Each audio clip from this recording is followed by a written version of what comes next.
One of the dudes who killed Young Dolph finally went to trial, but nobody knew how crazy it was gonna get. Some shocking new info came out that could really turn up the streets in Memphis, and today we're breaking the whole thing down. Justin Johnson, aka Straight Drop, went on trial for being one of the dudes who pulled the trigger on Young Dolph back in 2021. Straight Drop and a dude named Cornelius Smith pulled up on Dolph while he was buying cookies at Makeda's homemade cookies in Memphis and started letting off shots. After the hit went down, Straight Drop did the race and hid out in Indiana, but the cops tracked him down in 2022 and brought him back to Memphis.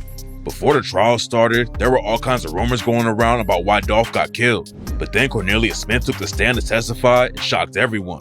When the prosecutor opened the case, he started off by telling the jury that Young Dolph got killed because Yo Gotti's brother Big Jook put $100K on his head. Straight Drop wanted to be signed to Yo Gotti's CMG label, and that's why a dude named Hernandez Govan put Straight Drop on the hit. Govan was tight with Big Jook and helped CMG find new rappers for the label. And after Jook put the hit out, Govan set it up and got Straight Drop and Cornelius Smith to pull the trigger. Straight Drop wanted to get his clout up and sign a deal with CMG, and Govan knew Cornelius Smith was addicted to drugs and needed money, because Govan was the one selling the drugs to him. On the first day of the trial, Cornelius Smith flipped on Straight Drop and told everything. They played surveillance footage of the hit going down, and Cornelius Smith identified himself and Straight Drop as the shooters. What a lot of people didn't know before the trial is that Young Dolph's brother Marcus was with him at the cookie shop that day. Dolph and Marcus pulled up in Dolph's Corvette and went inside, but they had no idea that Straight Drop and Cornelius Smith were already following them. According to Cornelius Smith, they knew Dolph was going to be in town because it was close to Thanksgiving, and he always gave out free turkeys to people who couldn't afford to buy their own. The plan was to catch Dolph at the turkey drive and kill him there, but while Straight Drop and Smith were driving around, they spotted Dolph's Corvette and started following him. Right after Dolph and Marcus walked into the cookie shop, Straight Drop and Cornelius Smith pulled up and hopped out of their stolen Mercedes. Cornelius Smith started letting off shots with a Draco, and Straight Drop was right behind them shooting with a pistol. They blew out the windows of the cookie shop and hit Dolph over 20 times, but Dolph's brother Marcus started shooting back at them. Marcus emptied a clip in his pistol. Then he ran outside and grabbed another strap from Dolph's whip while Straight Drop and Smith were driving off. Marcus hit both of them, but Straight Drop and Cornelius Smith knew they couldn't go to a hospital. Cornelius Smith said he didn't feel nothing at the time, and that he was just trying to get some money. He said that his son had died just a few months before he killed Dolph, and he had been using drugs to deal with the loss. Hernandez Govan was the one selling drugs to Cornelius Smith, and he knew that Cornelius needed money to feed the addiction. What makes the situation even more shocking is that Cornelius Smith killed Young Dolph on his own daughter's birthday. Cornelius said, "Man, I was trying to make it right for her. I ain't had no money. I'm trying to get some money that day, so I'm trying to make sure my baby girl have a beautiful birthday." Cornelius Smith said he didn't really start talking about what he did till he got arrested and sobered up in jail. That's when the situation actually got to him, and he decided to flip and tell the cops everything about what went down. After Straight Drop and Cornelius Smith killed Dolph, Straight Drop FaceTimed Big Jook and spelled out Dolph's name in sign language so Jook would know they were the ones who took him out. Big Jook was supposed to pay Hernandez Govan $20K for setting the hit up, and Straight Drop and Cornelius were both supposed to get $40K each, but Cornelius said that he only got $800 for the hit.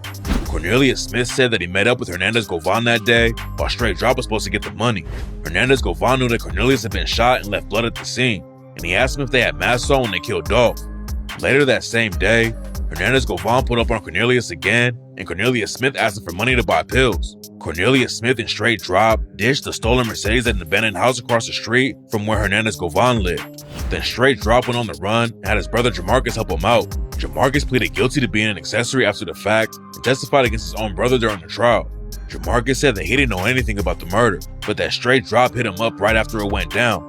Jamarcus was working at a warehouse and didn't have a car, but Straight Drop called him and said he was giving him a whip so he could get to work without having to ask other people for rides. When Jamarcus met up with Straight Drop gave him a phone and told Jamarcus he wanted him to post a couple things on Instagram for him. Jamarcus didn't know what was going on, but he took the phone anyway. While Straight Drop was on the run, Jamarcus was the one talking to Cornelius Smith on the phone Straight Drop gave him.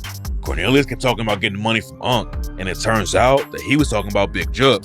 Straight Drop was telling Cornelius Smith the situation was too hot for them to get the money yet though. According to Cornelius, he'd only met Big Jook once before the shooting went down.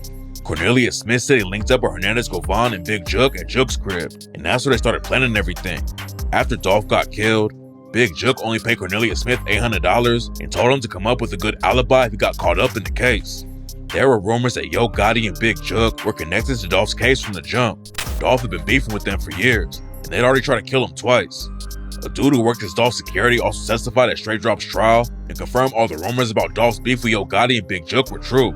It all basically started because Gotti wanted to sign Dolph to CMG, but Dolph made his own lane and stayed independent. Then they started dissing each other back and forth, and CMG tried to kill Dolph twice. The prosecutors even brought up Dolph's track 100 shots during the trial.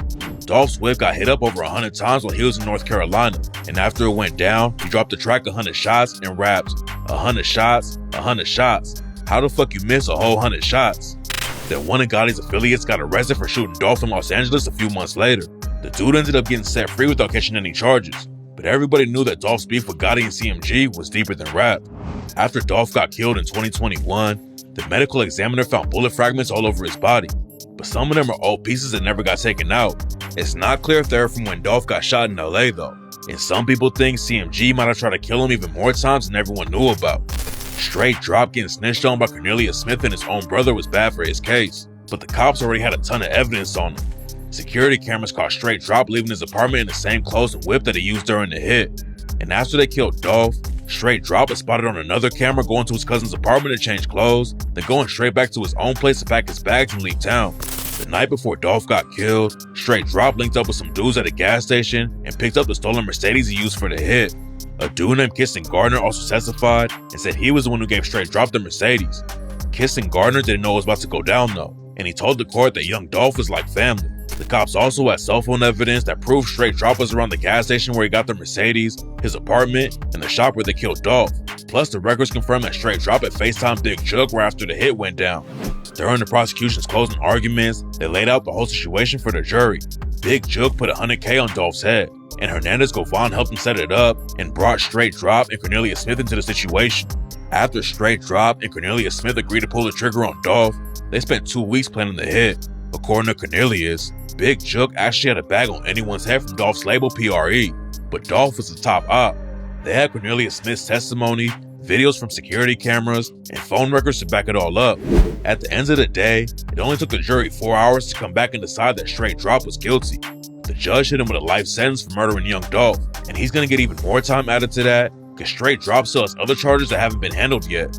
People thought Hernandez Govan and Cornelius Smith would be part of the same trial as Straight Drop, but the district attorney decided to handle all 3 cases separately. Cornelius Smith and Hernandez Govan could both end up getting life sentences too, but Big Jook got killed before the cops could get to him. In January 2024, Big Jook got killed right after he went to his uncle Eric Bovan's funeral. Big Jook was outside of a Perignon's restaurant and event center in Memphis when some shooters rolled up and killed him in broad daylight.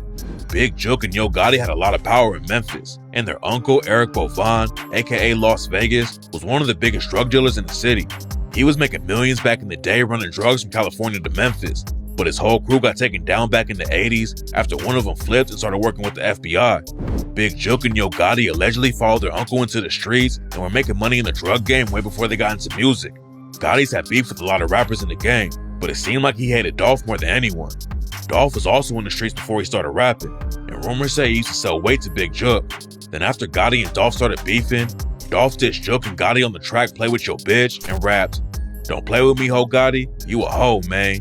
You went from my biggest fan to my biggest hater, begging me to sign with you, but I had too much paper. Still that same nigga that used to front your big brother. Found out he a bitch too, now I call him your big sister. And stay in your place, homie, you know what's up with me. Tell your fat ass big brother, man, I said he a bitch too. Matter of fact, your big sister. Tell your fat ass big sister that I said he a bitch too." Right after Dolph died, one of his homies even hopped on social media and claimed that Big Jook is the one who put the bag on his head. I said, if I see Jook, if I see Gotti, if I see Migo, or if I see Young Dolph, it ain't got nothing to do with nobody else, bro. I said if I see them folk, because these folk had something to do with it, bro. These folk that Jook put a hit out. You know what I'm saying? But nah, bro, I need to say that. You don't say that. Nigga, tell the truth. Say, man, hey, bro, how you gonna feel if I hold you? Hey, man, look, bro, man, Jook put a $40,000 hit on you, bro. Like, come on, bro, I'm standing on there. Bro, I'm not no shake knives on my head. After Jook got killed, a lot of people thought Dolph's homies were sliding for him, but the situation might be way more complicated than that. On the last post Big Jook made on Instagram before he died, he said, "They don't want to face you, they want to snake you. Stay alert to stay alive. Watch your back at all times." And after Cornelius Smith confirmed that Big Jook is the one who paid for the Dolph hit, Rumors have been flying that someone on Juke's side took him out before he could get questioned by the police. Some people even think Yo Gotti had his own brother killed to keep himself safe, but there's not enough evidence to back the story up. Gotti's name wasn't mentioned much during Straight Drop's trial, and it's not clear if he even knew about the bag that Big Juke had on Dolph's head. But even if Gotti knew about the situation, it doesn't mean he's the one who put a green light on Dolph. Right now, there's nothing linking Gotti to the case, but when Hernandez Govan goes on trial, more info could come out about the whole situation. Hernandez Govan was allegedly tight with Yo Gotti too, and if Gotti was involved with the situation, there's a good chance that Hernandez will flip on Gotti to try and get a deal. Right now, Hernandez Govan is facing a life sentence if he gets convicted, so a lot of people think he'll tell the cops anything he knows, just like Cornelius Smith did. And now that everybody knows that Juke paid for the Dolph hit, the streets in Memphis might get even crazier. Young Dolph had a lot of love in the city, and definitely have people on his side that will want to get back for his death. Hopefully it's not how it goes down though, because the city has already lost way too many people over the situation.